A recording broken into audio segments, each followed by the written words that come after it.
আসসালামু আলাইকুম everyone, Veera commerce একাডেমিতে সবাইকে স্বাগতম। তোমরা জানো আমি আর্থিক অবস্থা বিবরণীর ম্যাথগুলো তোমাদের করাচ্ছি সৃজনশীল।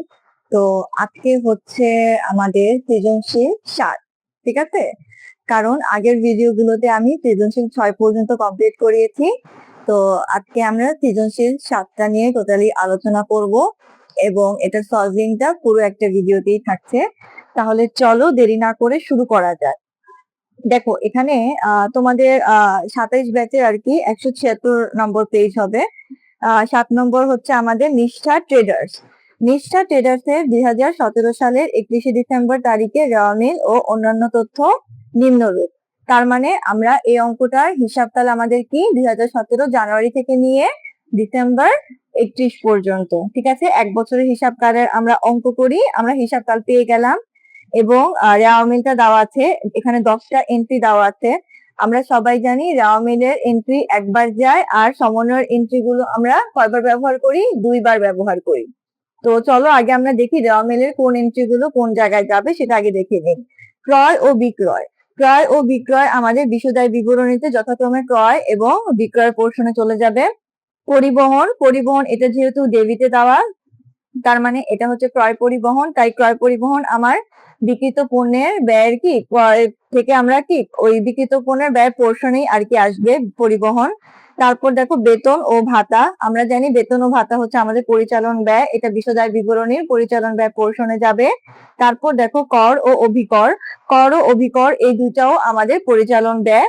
তারপর দেখো দস্তুরি, তোমরা একটু অবলিক দিয়ে লিখে রাখো, দস্তুরি মানে হচ্ছে কমিশন।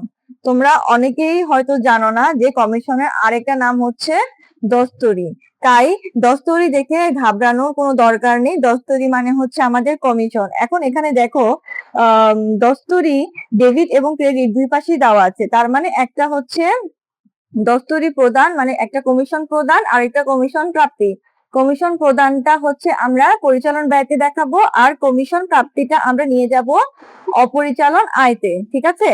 তারপর দেখো স্টেশনারি, স্টেশনারি মানে কিন্তু তোমার মণিহারি, তাই না? স্টেশনারির আরেকটা নাম হচ্ছে মণিহারি, এটাও তোমরা অবলিক দিয়ে পাশে লিখে রাখো যে স্টেশনারি আরেকটা নাম হচ্ছে মণিহারি।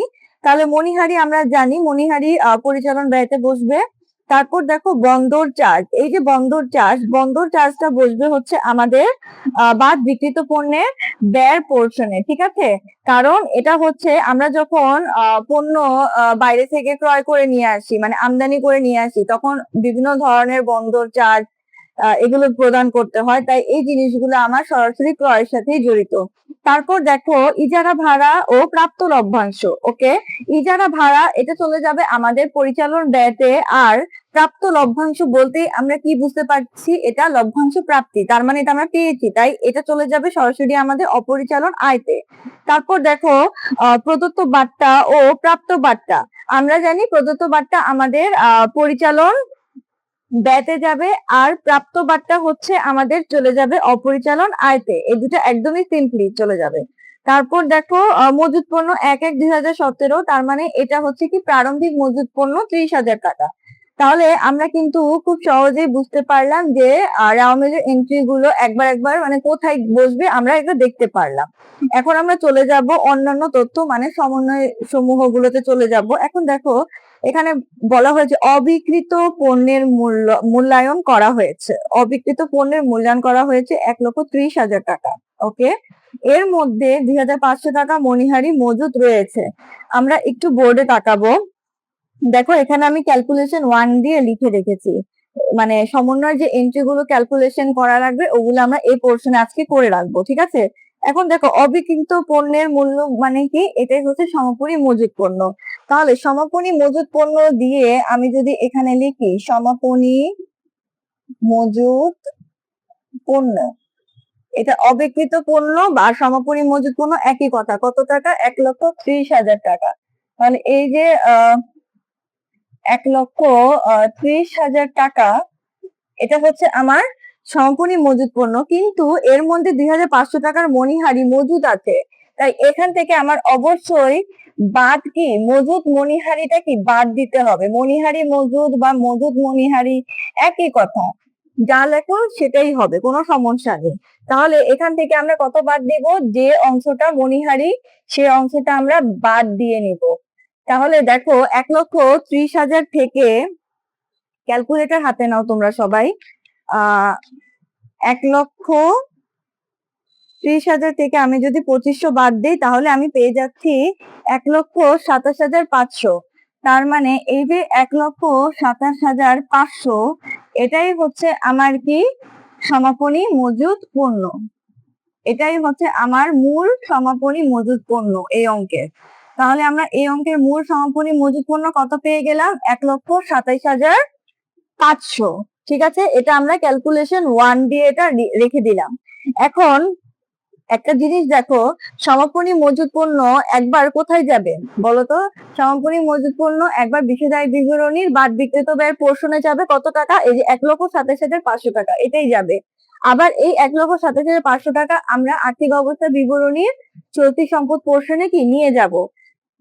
আর এখানে যে মণিহারিটা আছে যেটা অব্যবহৃত রয়েছে, এই যে স্টেশনারি, দেখো আমাদের র মিলে কিন্তু স্টেশনারি আইটেম দেওয়া আছে। স্টেশনারি আইটেমে আমার দেওয়া আছে কত টাকা? 4,000 টাকা। এই 4,000 টাকা আমরা বাদ দিয়ে নিব কি, এই 2,500 টাকা বাদ দিয়ে নিব যে পোর্শনটা কি আমাদের অব্যবহৃত রয়েছে, যেটা আমরা ব্যবহার করিনি। তাই আমরা পরিচালন ব্যয়তে স্টেশনারি থেকে 2,500 টাকা একবার বাদ দিয়ে দেখাবো, আরেকবার এই অব্যবহৃত মণিহারি আমরা কি চলতি সম্পদ হিসেবে কি আর্থিক অবস্থা বিবরণীতে নিয়ে যাব। আমরা কিন্তু এন্ট্রি গুলো দুইবার কোথায় যাবে আমরা ক্লিয়ার হয়ে গেলাম এখানে। এখন দেখো, ধারে বিক্রয় 10,000 টাকা ও ক্রয় 5,000 টাকা হিসাবভুক্ত হয়নি।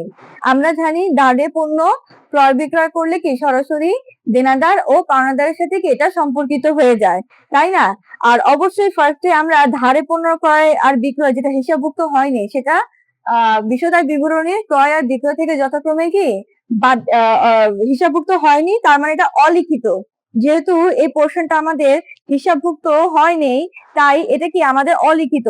তাই ক্রয় এবং বিক্রয় পোর্শনে আমরা অলিখিত ক্রয় এবং অলিখিত বিক্রয় লিখে কি আমরা এই দুটোকে যোগ করে দেখাবো। এবং এই দুটোই আবার যেহেতু ধারে পণ্য ক্রয় বিক্রয় হিসাবভুক্ত হয়নি, তখন আবার দেনাদার আর পাওনাদারের সাথেও কি এই জিনিসটা আমার যোগ করে দেখাতে হবে। ঠিক আছে, তারপর দেখো কর বাবদ 1,500 টাকা বকেয়া রয়েছে। দেখো এখানে কর ও অভিকর কত টাকা? 14,500 টাকা। এখান থেকে আমরা যেহেতু বকেয়া বলেছে তাই যোগ করে দেখাবো এবং আরেকবার এই বকেয়া যে খরচ এটা আমাদের কি চলতি দায় 1,500 টাকাকে আবার আমরা আর্থিক অবস্থা বিবরণী চলতি দায় পোর্শনে দেখাবো। সেম ভাবে বলা হয়েছে পক্ষান্তরে অভিকর 500 টাকা অগ্রিম দেওয়া হয়েছে। ঠিক আছে, তাহলে কর বাবদ আমরা একই জায়গায় কিন্তু জিনিসটা করবো। আমরা একটু দেখাইনি, হয়তোবা তোমরা একটু কনফিউশনে পড়ে যেতে পারো, তাই জিনিসটা আমরা একটু দেখাই। এটা ক্যালকুলেশন 2 দিয়ে আমরা লিখি। ক্যালকুলেশন 2,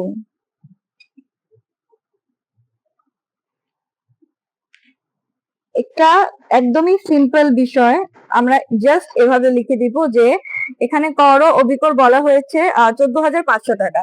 তাহলে আমি লিখলাম কর ও অভিকর 14,500 টাকা। এখানে আমার কর বাবদ 1,500 টাকা বকেয়া রয়েছে, তাই যোগ দিয়ে লিখবো বকেয়া কর 1,500 টাকা, এটা আমি যোগ করব।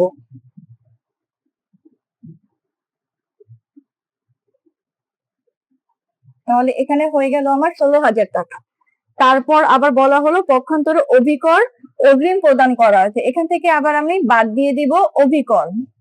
ঠিক আছে, অভিকর 500 টাকা।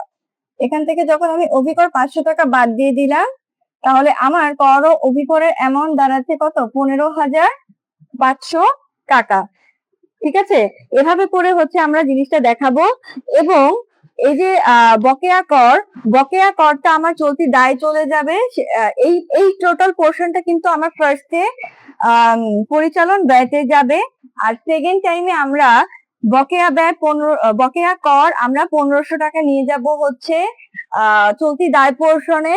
আর অগ্রিম অভিকর যেটা অগ্রিম দেওয়া হয়েছে সেটাকে আমরা চলতি সম্পদ হিসেবে এই 500 টাকা আবার সেখানে দেখায় দিব। ঠিক আছে, তাহলে দেখো আশা করি আমরা বুঝতে পেরেছি আমাদের কোন এন্ট্রি গুলো কোথায় যাবে। এখন দেখো আমরা সরাসরি চলে যাই আমাদের ক নাম্বার করতে বলা হয়েছে যে উপরিউক্ত তথ্য হতে নিট চলতি সম্পদের পরিমাণ নির্ণয় করো। ওকে, তারপর দেখো, আচ্ছা এখানে দেখো আমাদের নিট চলতি পরিমাণের কথা নির্ণয় করতে বলা হলো। 2 নাম্বার বললো বিষয়দায়ী বিবরণী মোট মুনাফা বা ক্ষতি নির্ণয় করো। আবার গ নাম্বার বলেছে মোট মুনাফা এত টাকা ধরে নিট মুনাফা বা ক্ষতি নির্ণয় করো। আচ্ছা, দ্যাট মিনস এই অঙ্কে আমাদের আর্থিক অবস্থার বিবরণী কি করা লাগবে না, তাই আর কি ক নাম্বারে আমাদের বলে দিল কি চলতি সম্পদের পরিমাণটাকে আলাদা করে নির্ণয় করতে। তো আমরা দেখো আমার বোর্ডে অলরেডি লেখা আছে যে উপরিউক্ত তথ্য হতে চলতি সম্পদের পরিমাণকে নিচে নির্ণয় করা হলো।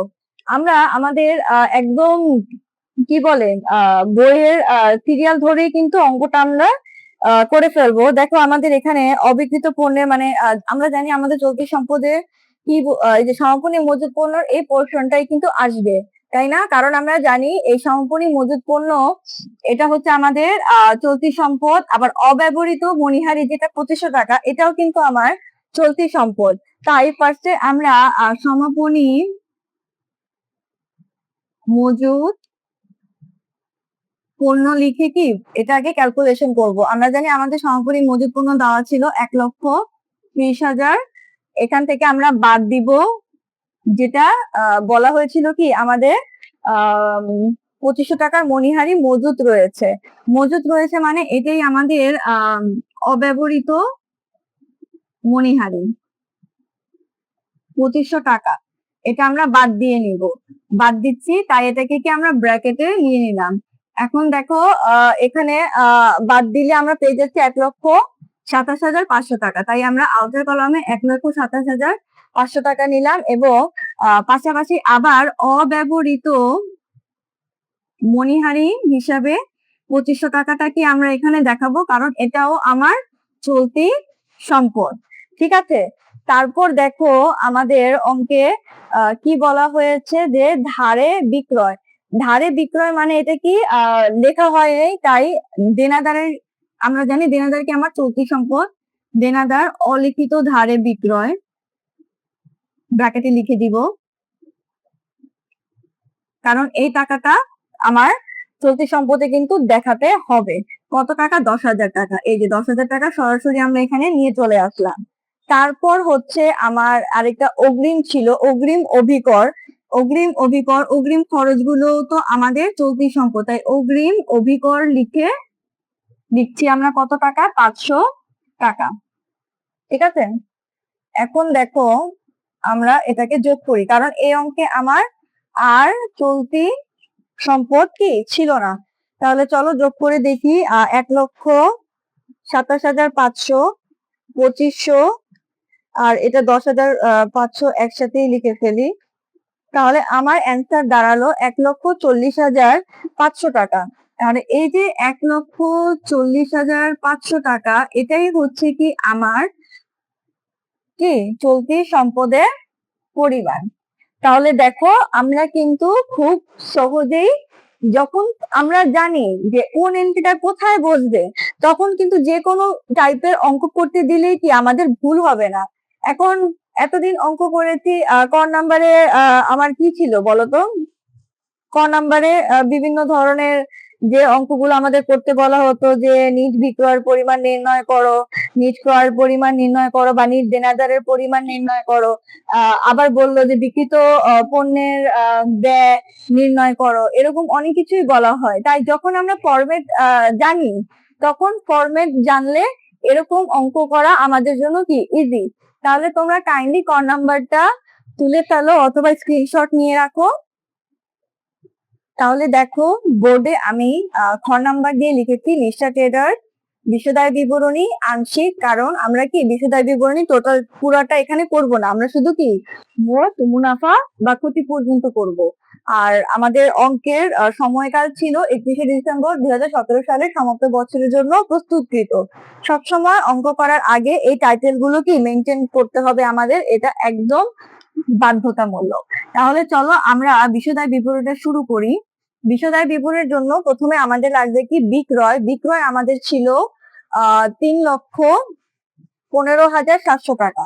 তার মানে 3,15,700 টাকা আমি সেকেন্ড আউটার কলামে নিলাম। এখান থেকে আমরা যোগ করব হচ্ছে অলিখিত বিক্রয়, যেটা আমাদের সমন্বয় বলা ছিল যে অলিখিত বিক্রয় মানে যেটা হিসাবভুক্ত হয়নি। কত টাকা ছিল? 10,000 টাকা ছিল। তাহলে 10,000 টাকা কি আমরা সুন্দর করে যোগ দেখাই দিলাম এখানে। তাহলে আমাদের নিট বিক্রয় দাঁড়ালো কত টাকা? 3,25,700 টাকা। এটাকে আমরা এখন হাইলাইটার দিয়ে লিখে দিব, এটা হচ্ছে আমাদের নিট বিক্রয়। নিট বিক্রয় পাওয়ার পর আমাদের পরের ধাপ হচ্ছে কি? বাদ বিক্রিত পণ্যের ব্যয়। তাই এখানে সুন্দর করে আমরা লিখবো বাদ বিক্রিত পণ্যের ব্যয়। বিক্রিত পণ্যের ব্যয়ের মধ্যে সর্বপ্রথম যেটা আছে সেটা হচ্ছে আমাদের প্রারম্ভিক মজুদ পণ্য। তাই সরাসরি আমরা লিখে দিচ্ছি প্রারম্ভিক মজুদ পণ্য। প্রারম্ভিক মজুদ পণ্য আমাদের প্রশ্নে দেওয়া ছিল 30,000 টাকা, তাই আমরা এটা 30,000 টাকা সরাসরি এখানে লিখে দিলাম। তারপর আমরা আসবো ক্রয়। আমার প্রশ্নে ক্রয় ছিল 2,50,000 টাকা, তাই ফার্স্ট ইনার কলামে আমরা 2,50,000 টাকা দিয়ে লিখলাম। তার সাথে আমরা যোগ দেখাবো হচ্ছে অলিখিত ক্রয়, কারণ এই দুইটাই কি ক্রয় আর বিক্রয় আমাদেরকে অলিখিত ছিল, যেটা হিসাবভুক্ত হয়নি। তো অলিখিত ক্রয় কত টাকা ছিল? 5,000 টাকা ছিল, তাই 5,000 টাকাটা কি আমরা যোগ দেখাবো। আমার এই অঙ্কে ক্রয় ফেরত এরকম কোনো এন্ট্রি ছিল না বা বার্তা এন্ট্রি ছিল না, তাই এখানেই আমি এটা ক্যালকুলেশন শেষ করে দিব। তাহলে কত হলো আমার? 2,55,000 টাকা ক্রয়। ঠিক আছে, আমার ক্রয় 2,55,000 টাকা আসলো। আমার অঙ্কে পরিবহন ছিল, তাহলে পরিবহন দিয়ে আমরা লিখে নিচ্ছি পরিবহনের অ্যামাউন্ট ছিল হচ্ছে 15,000 টাকা। সরাসরি আমরা এখানে 15,000 টাকা নিয়ে আসলাম। তারপর আমার অঙ্কে বলা ছিল বন্দর চার্জ ছিল আমাদের 12,000 টাকা। বন্দর চার্জ এটা ছিল আমার 12,000 টাকা। তাহলে এই পর্যন্ত হচ্ছে আমাদের কি বিক্রিত পণ্যের ব্যয়ের মধ্যে এতটুকু আমরা আগে যোগ করে নিই। ক্যালকুলেটর হাতে নাও।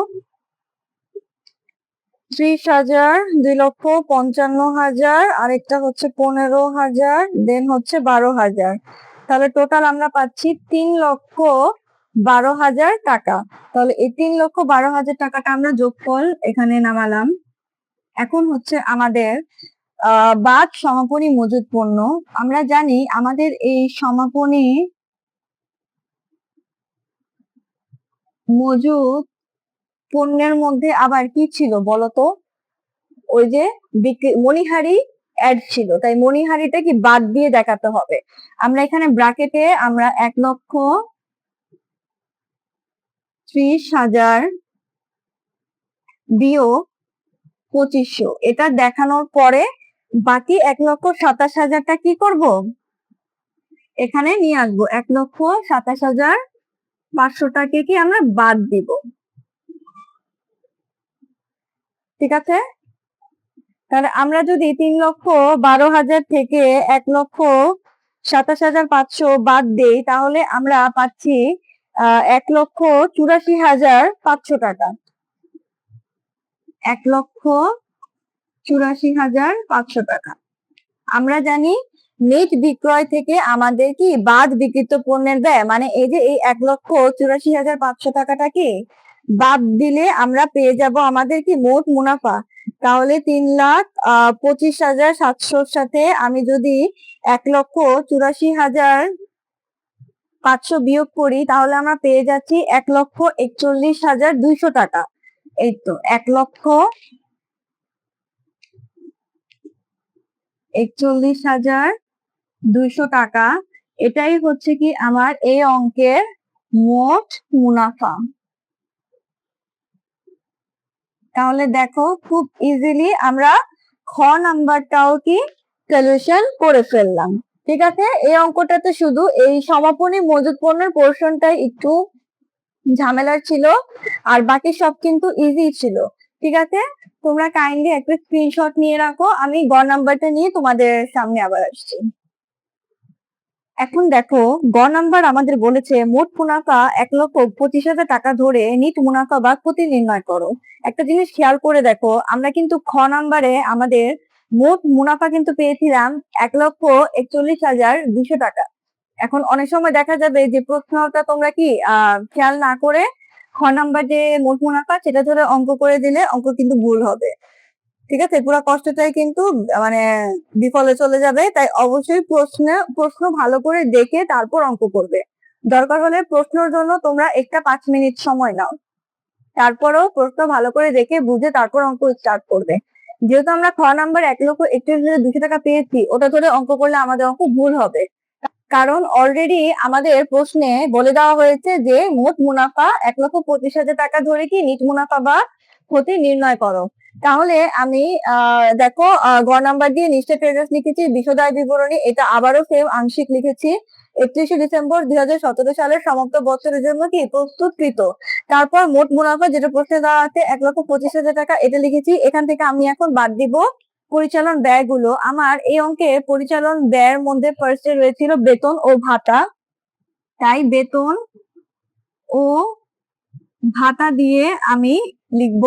আমার বেতন ও ভাতার পরিমাণ ছিল হচ্ছে 30,000 টাকা, তাই এখানে আমি সরাসরি 30,000 টাকা কি লিখে ফেললাম। তারপর আমার অঙ্কে ছিল কর ও অধিকর। কর ও অভিকর, দেখো কর ও অভিকর কিন্তু আমরা অলরেডি আমাদের ক্যালকুলেশন দুয়েতে পড়ে রেখেছি। এই যে যেটা এখানে করা আছে সেম জিনিসটাই আমরা কি এখানে করে ফেলবো।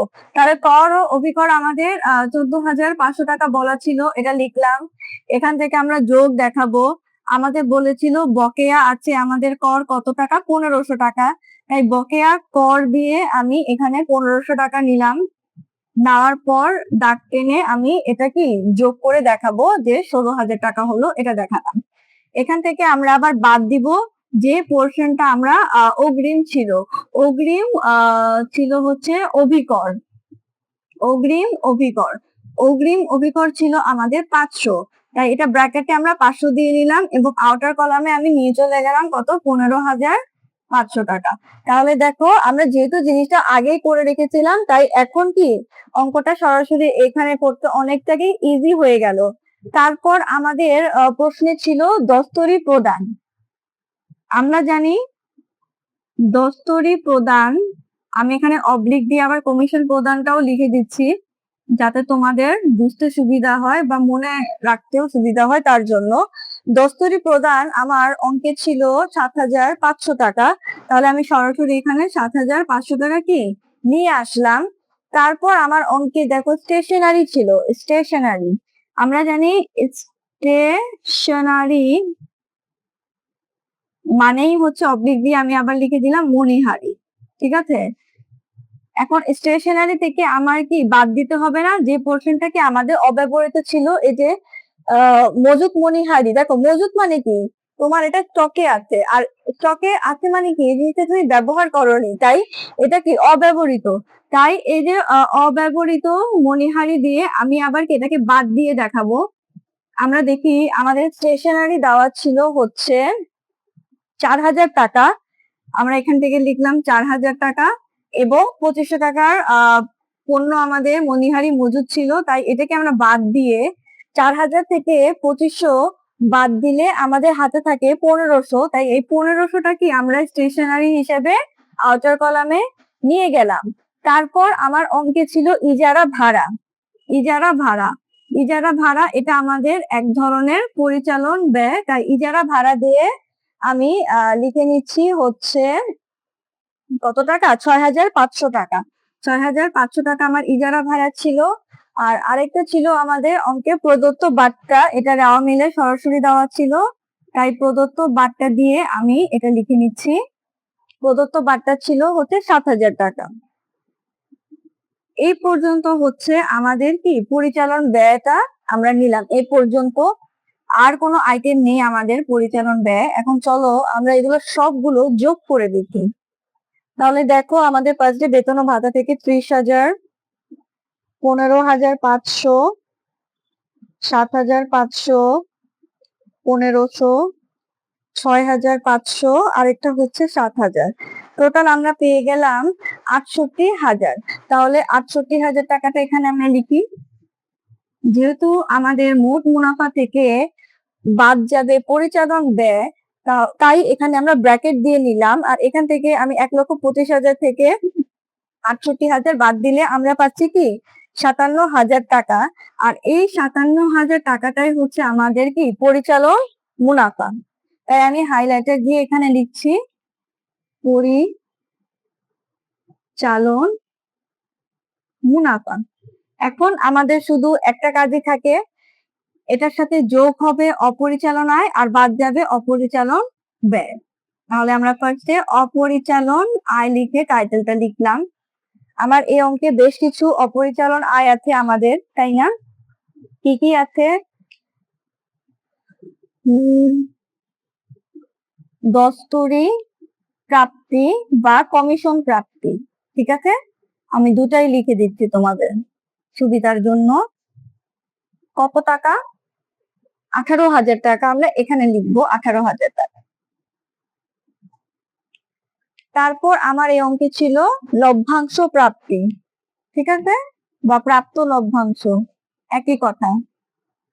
লভ্যাংশ প্রাপ্তি ছিল আমার এই অঙ্কে 30,000 টাকা, তাই 30,000 টাকা আমি এখানে নিয়ে আসলাম। তারপর আমার এই অঙ্কে ছিল প্রাপ্ত বার্তা, তাই প্রাপ্ত বার্তাটাও আমরা এখানে নিয়ে আসলাম। প্রাপ্ত বার্তা কত টাকা ছিল? 12,800 টাকা ছিল, তাই 12,800 টাকা আমরা এখানে নিয়ে আসলাম। এখন দেখো, এই তিনটা ছিল আমাদের কি কমিশন, এই তিনটা ছিল আমাদের অপরিচালন আয়ের মধ্যে। তাহলে যোগ করে দেখি, 18,000, 30,000, 12,800 মিলে হয়ে গেল আমাদের 60,800 টাকা। তাহলে আমরা এখানে লিখলাম 60,800 টাকা। এখন এই অঙ্কে আমাদের একটাও অপরিচালন ব্যয় ছিল না, তাই এই 60,800 আর 57,000 টাকা যোগ করে আমরা পাচ্ছি 1,17,800 টাকা। 1,17,800 টাকা, এটাই হচ্ছে আমার এই অঙ্কের নেট মুনাফা। হাইলাইটার দিয়ে আমি লিখে দিলাম নেট মুনাফা। দেখো, এই অঙ্কটাতে আমাদের যেহেতু আর্থিক অবস্থার বিবরণী করতে বলা হয়নি, পুরা টোটাল বিশদায় বিবরণীটাই আমরা খ নাম্বার আর গ নাম্বার পার্টে করেছি, তাই অঙ্কটা করতে কিন্তু আমাদের খুব সহজ হয়েছে আর সময়ও কিন্তু কম লাগবে এই টাইপের অঙ্কগুলো যখন পরীক্ষাতে আসে। তাহলে আমি আশা করি তোমরা সবাই অঙ্কটা বুঝতে পেরেছো। কাইন্ডলি তোমরা সবাই অঙ্কটার স্ক্রিনশট নিয়ে রাখো এবং অঙ্কগুলো বেশি বেশি প্র্যাকটিস করো। এন্ড তোমরা কাইন্ডলি আমাকে একটু কমেন্ট করে জানাবে তোমরা কে কোন টেস্ট পেপারটা ফলো করতেছো। আমি একটু মানে সবার থেকে এই জিনিসটা জানতে চাচ্ছি যে তোমরা কে কোন টেস্ট পেপারটা ইউজ করতেছো এন্ড কোন টেস্ট পেপারে বেশি বেশি সালের অঙ্ক দেওয়া আছে এন্ড সলিউশনও খুব ভালো। এটা যদি তোমরা আমাকে একটু কমেন্ট করে জানাতে তাহলে আমার জন্য একটু ভালো হতো। সো আমি চিন্তা করছিলাম যে আস্তে আস্তে আমরা সালের অঙ্কগুলো কিন্তু সলভিং করা স্টার্ট করব, কারণ যত বেশি তুমি বোর্ডের অঙ্কগুলো সলিউশন করবে তত বেশি তোমার ভিতরে কি কনফিডেন্ট আসবে যে না আমি অঙ্ক পারবো। বোর্ডের অঙ্কগুলো যেহেতু আমি বাসায় একা একা করতে পারতেছি, তার মানে পরীক্ষায়ও আমি কি বোর্ডে এই অঙ্কগুলো করতে পারবো। তাই তোমরা কাইন্ডলি আমাকে একটু কমেন্ট করে জানাবে। এবং আজকে আমি এই অঙ্কটা শেষ করার মাধ্যমে বিদায় নিয়ে নিচ্ছি তোমাদের থেকে। তোমরা সবাই ভালো থাকবে এবং সুস্থ থাকবে। আল্লাহ হাফেজ।